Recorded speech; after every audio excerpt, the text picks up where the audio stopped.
एथर industries का आ रहा है आईपीओ। सो ये वीडियो का कंसेप्ट कैसा रहेगा? हर बार की तरह पहले मैं कंपनी के बारे में कुछ डिस्कशंस करूंगा, कंपनी के बारे में आपको एक ब्रीफ इंट्रोडक्शन दूंगा। उसके बाद कंपनी के फाइनेंशियल्स के ऊपर बात करेंगे। उसके बाद आईपीओ के ऊपर बात करेंगे कि आईपीओ कब आ रहा है, आईपीओ के बेसिक इन्फॉर्मेशन। उसके बाद हम कंपनी के वैल्यूएशंस के ऊपर डिस्कशन करेंगे। उसके बाद आज के दिन पे मेरा फाइनल ओपिनियन ये कंपनी के ऊपर क्या बनता है, मैं देने का कोशिश करूंगा कि मैं इस कंपनी मेरा पर्सनल ओपिनियन क्या बनता है।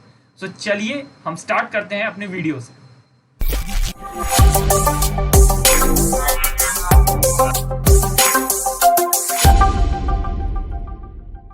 So, this company Aether Industries was incorporated in 2013, is a manufacturer of specialty chemicals, one of my favorite sector in the whole industry।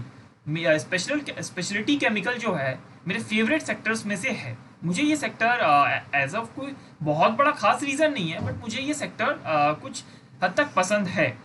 अब ये कंपनी क्या करता है, सबसे पहले मैं कोई साइंटिस्ट नहीं हूँ। अगेन मैं हर जैसे वीडियो में बोलता हूँ मैं कोई एक्सपर्ट नहीं हूँ, बट फिर भी मैं समझाने का कोशिश करता हूँ कुछ थोड़े से रिसर्च करने के बाद। सो स्पेशलिटी केमिकल और केमिकल सेक्टर दोनों में डिफरेंस क्या होता है? केमिकल सेक्टर जैसे पकड़ लेते हैं टाटा केमिकल कंपनी, वो क्या करता है? केमिकल्स प्रोड्यूस करता है, केमिकल्स को मैन्युफैक्चर करता है। एंड स्पेशलिटी केमिकल्स क्या करता है? स्पेशल केमिकल्स मींस वो केमिकल्स जो प्रोड्यूस हुए हुए उस केमिकल्स को यूज करके और स्पेशलाइज्ड केमिकल प्रोड्यूस करता है, जिसके वेरियस टाइप्स ऑफ यूजेस होते हैं वेरियस टाइप्स ऑफ प्रोडक्ट्स को मैन्युफैक्चर करने में। अब ये स्पेशलिटी केमिकल जो सेक्टर है, हर एक कंपनी अलग अलग स्पेशलिटी केमिकल को मैन्युफैक्चर करता है। ऐसा नहीं है कि एक स्पेशलिटी केमिकल को सारा कंपनी मैन्युफैक्चर करता है, ऐसा बहुत रेयर होता है। इसीलिए मुझे ये सेक्टर थोड़ा पसंद है, क्योंकि हर एक कंपनी का डिफरेंट स्पेस होता है, हर एक कंपनी का इंडस्ट्रीज में डिफरेंट टाइप्स ऑफ कंपटीशन होता है। ऐसा नहीं होता कि एक कंपनी मोनोपोली इंजॉय कर रहा है या कर सकता है। सब company different types of speciality chemical produce कर रहे होते हैं। ज्यादातर समय, जरूरी नहीं कि हर कंपनी का अलग हो, बट ज्यादातर समय सब कंपनी थोड़े डिफरेंट टाइप्स ऑफ थोड़े डिफरेंसेस रह जाते हैं। अब जैसे ये company this types of speciality chemical produce कर रही है। मैं आपको एग्जांपल के तौर पे समझाना चाहूँगा। जैसे यही पकड़ लीजिए एमएमबीसी, ठीक है। ये मैं आपको एग्जांपल इसलिए दे रहा हूँ ताकि आप समझ पाए कि स्पेशलिटी केमिकल होता क्या है। जैसे ये स्पेशलिटी केमिकल को ये कंपनी एथर इंडस्ट्रीज लिमिटेड प्रोड्यूस करती है, एमएमबीसी। अब ये किस चीज में यूज होता है? Antiviral, anti bacterial, anti fungal जो प्रोडक्ट्स होता है ना, जो सोल्यूशंस होता है, उसको बनाने के लिए एमएमबीसी। अब एक और एग्जांपल लेते हैं, जैसे ये बाइफ्रेंसरिक अल्कोहल, ये किस चीज में यूज होता है? ये स्पेशल केमिकल इंसेक्ट्स के अगेंस्ट जो सोल्यूशंस यूज किए जाते हैं, जो केमिकल्स यूज किए जाते हैं, उसको बनाने के लिए यूज होता है। अब ये कंपनी का 3 बिजनेस मॉडल है। First of all, large scale manufacturing of intermediates means large scale manufacturing of speciality chemical, जो कि यूज होता है एज एन इंटरमीडिएट। जैसे कि मैंने आपको कहा, स्पेशलिटी केमिकल यूज होता है अदर प्रोडक्ट्स या अदर सोल्यूशन या अदर केमिकल्स को बनाने में। सो ये कंपनी उसको प्रोड्यूस करती है। ये कंपनी स्पेशलिटी केमिकल के ऊपर लॉन्ग टर्म कॉन्ट्रैक्ट रिसर्च करती है, और इससे क्या होता है, दूसरे कंपनी के साथ सिनर्जीज प्रोवाइड होता है, और ऑब्वियसली कॉन्ट्रैक्ट मैन्युफैक्चरिंग करती है। लाइक अगर ये कंपनी के पास कुछ रिसर्च है और अगर ये प्रोड्यूस नहीं करना चाहिए तो दूसरा कंपनी प्रोड्यूस करना चाहता है तो वो कर सकता है। अगर दूसरा कंपनी के पास रिसर्च है तो ये कर सकता है। इस तरीके से मैन्युफैक्चरिंग कॉन्ट्रैक्ट्स भी करते हैं कि कुछ ये करते, कुछ उस तरीके से करते हैं। इसके टोटल 2 मैन्युफैक्चरिंग यूनिट्स है, बट दोनों ही यूनिट्स सिचुएटेड इन गुजरात है। एंड दोनों यूनिट के आपको यहाँ पे इंफॉर्मेशन दिए हुए हैं कि कौन सा यूनिट कितने साइज का है और उसमें क्या है। As of March 31st, 2022, Ethel Industries Limited's product portfolio comprised of over 25 products, 25 products से भी ज़्यादा ये प्रोड्यूस करती है, and 34 global companies in 18 countries. Obviously जब ग्लोबल जा रही है ये कंपनी, तो ये बताना मेरे लिए इंपॉर्टेंट हो जाता है आपको कि ये कंपनी को ISO सर्टिफाइड भी किया गया है ग्लोबली सेल ऑफ करने के लिए। ये कंपनी 154 डोमेस्टिक कंपनीज में सप्लाई करती है। The company is the largest manufacturer of these types of speciality chemicals. मैं प्रोनाउंस नहीं कर रहा हूँ because again I am not a expert as you know. So ये सब केमिकल्स के लिए लार्जेस्ट मैन्युफैक्चरर है। अब इस कंपनी के कुछ कॉम्पिटिटिव स्ट्रेंथ मींस इस कंपनी के पॉजिटिव्स के बारे में बात करते हैं. So first of all, differentiated portfolio of market leading products. Means market leading जो प्रोडक्ट्स होते हैं, जो स्पेशलिटी केमिकल होते हैं, उसमें ये ऐसा नहीं कि एक ही चीज़ को बहुत ज़्यादा प्रोड्यूस करती है. ये डिफरेंशिएटेड डाइवर्सिफाइड पोर्टफोलियो इनके प्रोडक्ट के.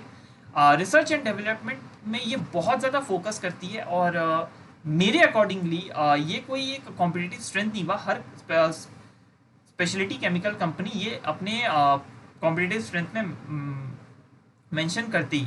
Long standing relationship with a diversified customer base.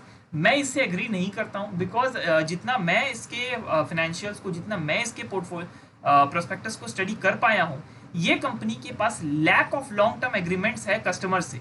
ये कंपनी कस्टमर से मीन्स ये कंपनी का ऐसा है कि अगर इस कंपनी के पास फॉर एन एग्जांपल 50 कस्टमर्स है तो ज़्यादातर रेवेन्यू 10 कस्टमर से ही डिराइव होता है. लॉन्ग टर्म कॉन्ट्रैक्ट इस कंपनी के पास नहीं है. ऐसा नहीं कि बहुत लॉन्ग टर्म कॉन्ट्रैक्ट्स है. सो ये मुझे मैं एग्री नहीं करता हूँ. Synergistic business model focused on large scale, हाँ ये मैं एग्री करता हूँ बिकॉज ये कंपनी और मैन्युफैक्चरिंग के साथ साथ रिसर्च एंड डेवलपमेंट भी करती है और कॉन्ट्रैक्ट मैन्युफैक्चरिंग भी करती है, जिससे ये सिनर्जी क्रिएट करते हैं. जिन लोगों को सिनर्जी का मीनिंग नहीं पता उनको मैं बता दूं. सिनर्जी का मीनिंग होता है कि एक से भले दो, एक से भले दो, दो से भले तीन. मींस एक जन के पास एक अपना कॉम्पिटिटिव स्ट्रेंथ है, दूसरे जन के पास अपना एक स्ट्रेंथ है, दोनों मिलाकर के बहुत बड़ा स्ट्रेंथ बनाए. तो वैसे ही उसी को बोलते हैं सिनर्जी. मैंने बहुत ही सिंपल भाषा में समझाने की कोशिश की क्योंकि ये वीडियो में उतना समय नहीं रहता तो मैं आपको ज़्यादा नहीं समझा पाऊँ. Focus on quality, environment and health and safety, ये भी सब सुपर स्पेशलिटी केमिकल लिखता ही है. Strong and consistent financial performance, again not a very good competitive strength, सब में होता है. Experienced promoter, again. सो ये कंपनी में ऐसा कुछ भी कॉम्पिटिटिव स्ट्रेंथ बहुत बड़ा नहीं है क्योंकि ये कंपनी का जो सेक्टर है वो ही खुद में बहुत अच्छा है. ये कंपनी जो स्पेशलिटी केमिकल का जो सेक्टर है ये खुद में ही अच्छा है, ये खुद में ही ज़्यादा डाइवर्सिफाइड है और ज़्यादा लीडिंग सेक्टर है. अब हम चलते हैं इस कंपनी के फिनेंशियल्स के ऊपर जो कि मुझे बहुत ही अच्छे लगे. जैसे 31 मार्च 2019 को इस कंपनी के प्रॉफिट थे 23 करोड़, अप्रॉक्सीमेटली 23.3 करोड़ प्रॉफिट रहे हैं. सेल्स रहे हैं अप्रॉक्सीमेटली 206 करोड़ के आसपास.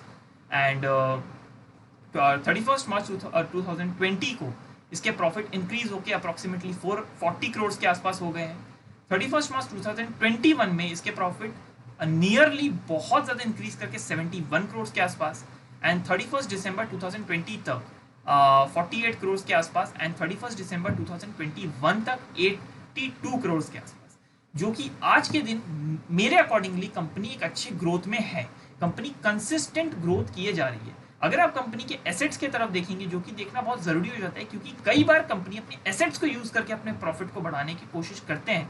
सो अगर इस कंपनी के एसेट्स को देखेंगे तो वो भी डिक्रीज बहुत ज़्यादा नहीं हो रहे. हाँ, यहाँ पर थोड़े डिक्रीज हुए हैं बट आपको ऐसा लगेगा, बट सच्चाई यही है क्योंकि ये फुल ईयर का इन्फॉर्मेशन नहीं है. ये सिर्फ 31 दिसंबर मीन्स 9 मंथ का इन्फॉर्मेशन है जस्ट.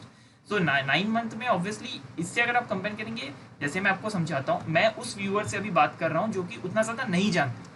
जैसे यहाँ पर 452 करोड़ के आसपास एसेट है 31 मार्च 2021. ये 12 मंथ्स का एसेट है. और यहाँ पर 9 मंथ्स के आसपास का एसेट दिखाया हुआ है 400 करोड़ के आसपास. तो ये 12 मंथ्स का डेटा नहीं है. लेकिन आज के दिन पे देखा जाए तो 31 दिसंबर 2021 पे 7095 मिलियन मीन्स 710 अप्रॉक्सीमेटली करोड़ के आसपास का इस कंपनी का रहा है एसेट्स, जो कि कंसिस्टेंट वापस से ग्रोथ हो रहा है एसेट्स में. अब इस कंपनी के आईपीओ लाने के ऑब्जेक्टिव पर जाते हैं.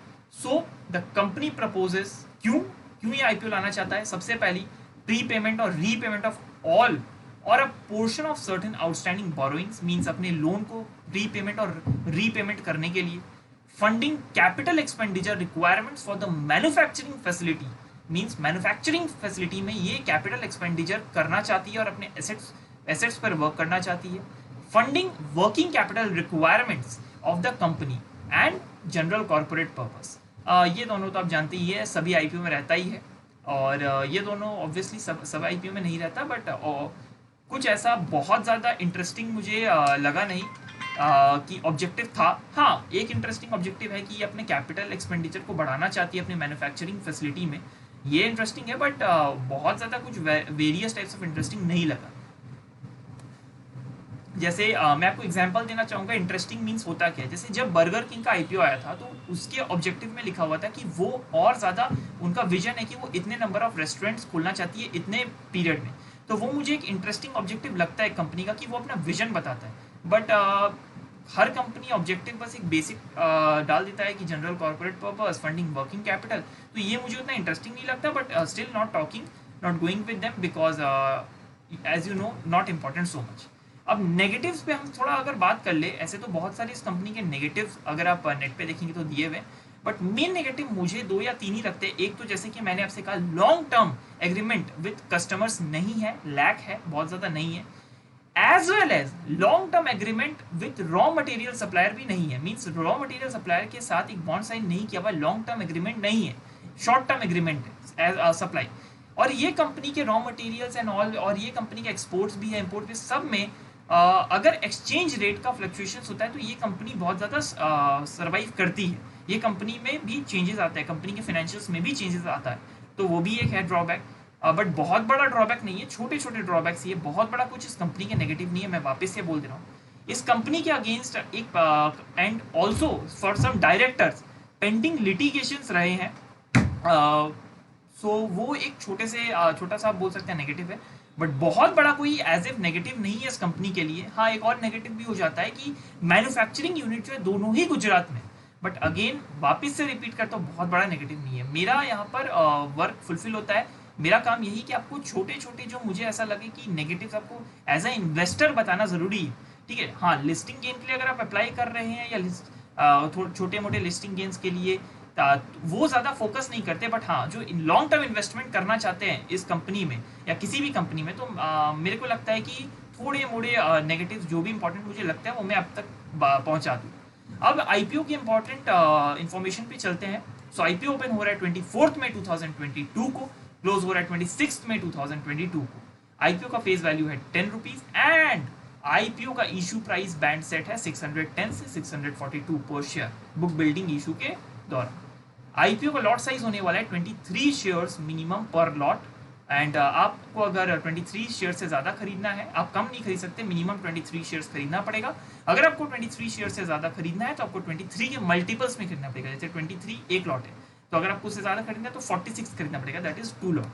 इशू जो है वो 808.04 करोड़ का होने वाला है, जिसमें मैक्सिमम रहने वाला है 627 करोड़ का फ्रेश इशू, जो कि अगेन इस आईपीओ के लिए एक पॉजिटिव बन जाता है। ऑफर फॉर सेल, जिसका मतलब एग्जिस्टिंग ओनर अपना माल बेच करके जा रहे हैं, तो वो रहने वाला है 181 करोड़ के आसपास का। बीएससी एनएससी दोनों में लिस्टिंग होने वाला है।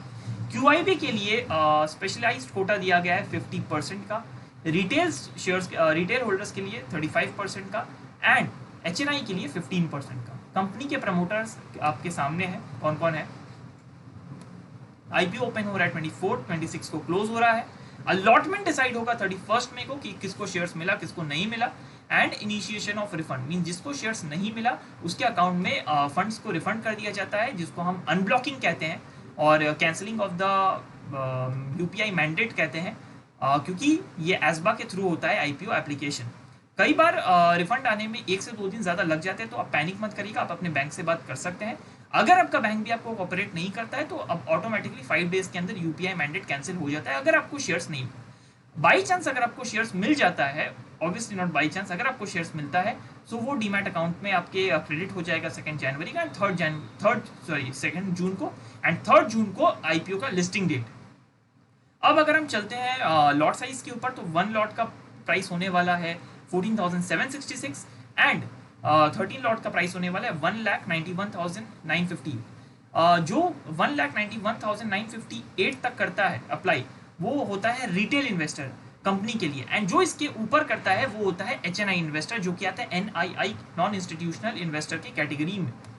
नेक्स्ट हम चलते हैं, जो कि मुझे इंपॉर्टेंट लगता है बताना, तो मैं बताता हूँ। आईपीओ के रजिस्ट्रार होने वाले link in time India private limited. Generally दो ही रजिस्टर्स रहते हैं, या कि लिंकिन टाइम या कि कैफिनटेक।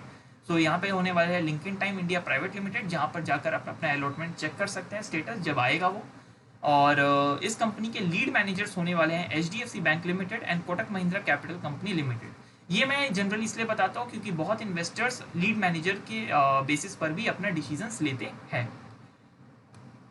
अब इस आईपीओ का वैल्यूएशंस के ऊपर अगर हम चलते हैं, सो इस आईपीओ का पीयर कंपैरिजन अगर हम करें तो क्लीन साइंस से कर सकते हैं, जो कि इसका पीयर कॉम्पिटिटर है, नवीन फ्लोरिंग, पीआई इंडस्ट्रीज एंड एथर का भी क्या पी रेशियो है। सो पी रेशियो के अकॉर्डिंगली अगर हम बात करें तो ये कंपनी बहुत ज़्यादा ओवर वैल्यूड नहीं है, बट हाँ ये कंपनी अंडर वैल्यूड भी नहीं है। ये कंपनी ऐसा भी नहीं कि सस्ते पे आ रही है या ठीक वैल्यूएशन पे आ रही है, स्लाइटली ओवर वैल्यूड मुझे लगता है आज के दिन पे। ये कंपनी का अगर हम पीबी रेशियो पे भी बात करते हैं तो जैसे नवीन फ्लोरिन का पीबी रेशियो अप्रॉक्सीमेटली 10 टाइम्स के आसपास निकल करके आता है, एंड क्लीन साइंस का पीबी रेशियो अप्रॉक्सीमेटली 18 या 20 टाइम्स के आसपास का निकल के आता है। मुझे याद नहीं है, मैं अप्रॉक्सीमेटली बता रहा हूँ जितना मैं एग्जैक्टली मुझे याद नहीं आ रहा। और इस कंपनी का पीबी रेशियो आज के दिन में price to book value ratio 20.08 times. So मुझे ये कंपनी बहुत ज़्यादा तो नहीं बट स्लाइटली ओवर वैल्यूड लगी। और आज के दिन में ये कंपनी के जो फाइनेंशियल्स है, ये कंपनी की जो रिपोर्ट्स है, मुझे बहुत अच्छा लगा। बट ये कंपनी अगर और थोड़ा कम वैल्यूएशन पे आता तो वो ज़्यादा बेनिफिशियल होता। ये कंपनी की अगर आज के दिन पे, जब ये वीडियो में बना रहा हूँ, आज के दिन पे अगर ग्रे मार्केट प्रीमियम के ऊपर बात करें तो आज के दिन पे ग्रे मार्केट प्रीमियम में उतना काम नहीं हो रहा है।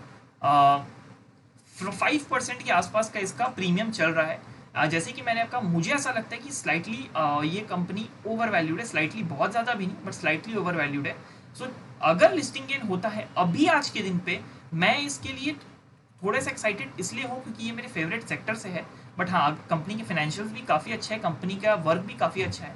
बट वैल्यूएशंस पर अगर हम जाए तो वैल्यूएशंस मुझे बहुत ज़्यादा अच्छा नहीं लग रहा, ठीक ठाक है, मीडियम है। So depending upon the demand and depending upon the situations of the primary market and the secondary market, I will take my final decision and I will try to share it in YouTube through the shorts. मैं सिर्फ video से अपना personal view, personal decision या personal analysis देने का कोशिश करता हूँ।